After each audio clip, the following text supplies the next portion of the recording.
Here with Eliot Shorr-Parks, 94 WIP. So much to talk about, as always, with this team. Let's start with the quarterback, Jalen Hurts.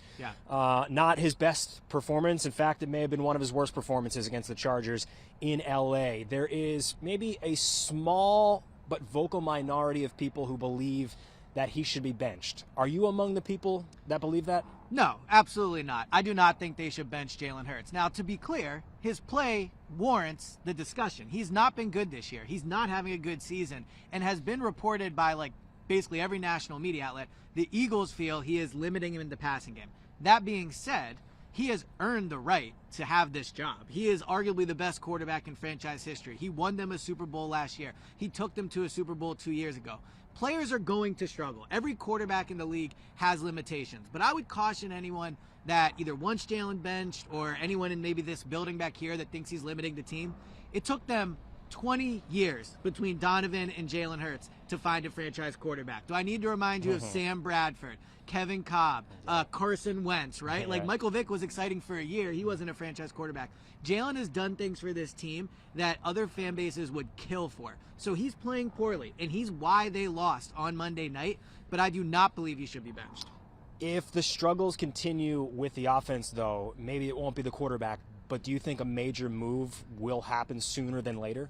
I don't. The sense I get from being around the team all year, especially recently in times of struggles, is they are not going to single one person out. They truly feel this is a team effort here. I think if you ask them why the offense is struggling, they would say the running game, the blocking's not good enough. They would say in the passing game, obviously Jalen is hurting them, but AJ had some drops in this past game. I know everyone likes to point out Kevin Patullo.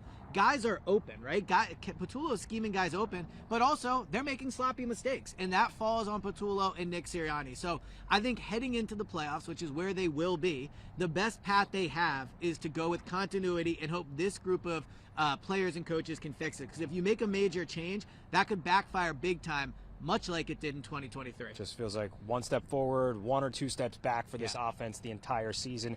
You recently had on social media the Eagles ranked as the second best team in the NFC in your power rankings. Why so high? Well, I think you could argue they could be number one, but the Rams are playing at a higher level right now than the Eagles. Here's the thing. The Eagles are not playing well right now. Nobody is disputing that. They're not playing well.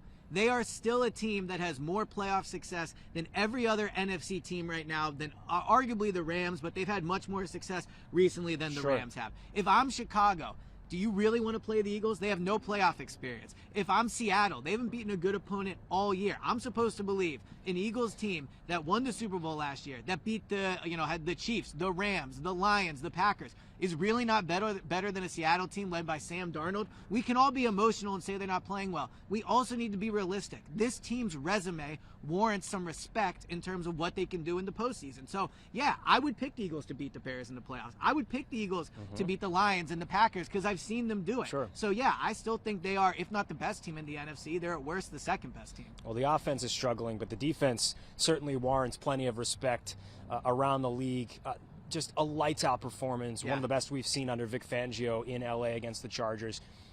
If you could pinpoint one thing, why do you think they've been as good as they have been over this year and even beyond? They've been able to dominate at the line of scrimmage. Last year's defense was outstanding, but it was because of the secondary, the linebackers. This year it's because of the defensive line. Jalen Phillips was awesome on Monday night against the Chargers. Jordan Davis was awesome. Moro Jomo, Nolan Smith, Jalix Hunt.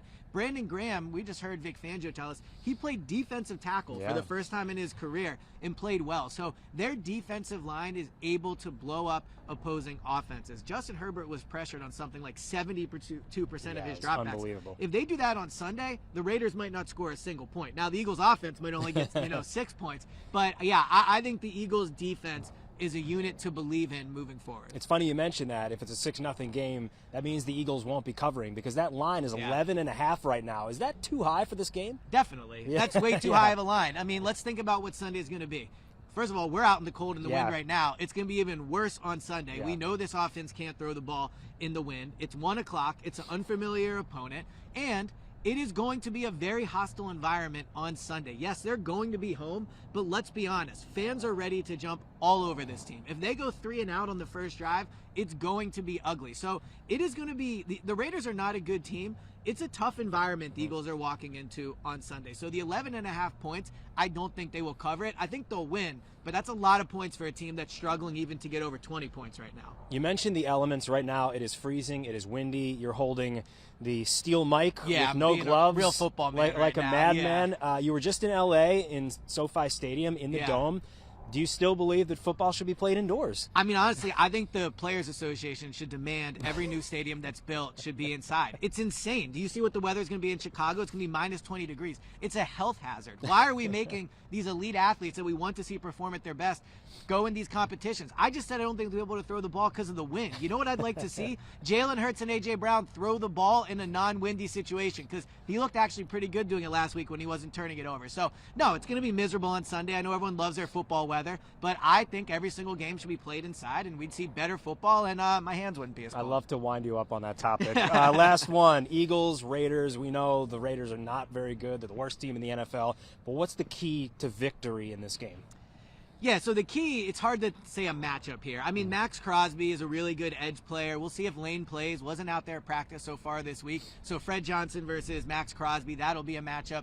Obviously, they need to help him out with Brock Bowers on the offensive side of the ball. Really the only good offensive player they have. But the key in this game is going to be play with confidence, go out there, start quick, make it so you don't have, Saquon talks about the struggles on the sideline. A line we've heard a lot this week from the NovaCare is execution fuels emotion. They need to execute at the beginning of this game. If this goes into the second quarter and it is close and, it's 3-0, yeah, things could get ugly. If they can jump out to a lead quick here, I think even with this win, they'll be able to pull off a win. All right, I've had enough of this. We got to go. He's Eliot Shorr-Parks. I'm Pat Gallen. My goodness, the wind.